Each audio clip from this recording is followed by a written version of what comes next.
Hi, I'm Melanie from Melanie Shore Yoga, and today we're going to be working on Camel Pose.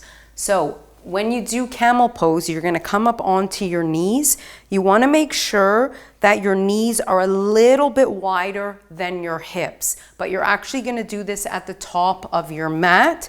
So bring your knees a little bit wider than your hips. Make sure your feet are in line with the rest of your legs, so not too far in and not too far out. Everything should be in line. For this pose, you're going to be pushing through your legs so that you don't take it in your back.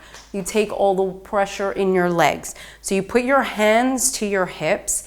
You're going to breathe in, open up your chest, gently throw your head back. You're going to breathe out, push forward as far as you can using the muscles in your legs, and then slowly bend as far as you can. If you can touch your heels, touch your heels. But again, you don't want to go like this. You're going to push forward as far as you can so your back doesn't take the pressure. Your legs take all of the pressure. Then you're going to breathe in and come up and breathe out.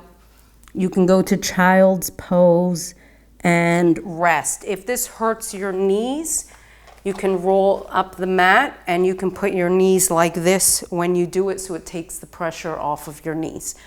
Thank you for watching, and I hope you enjoy doing Camel Pose at home.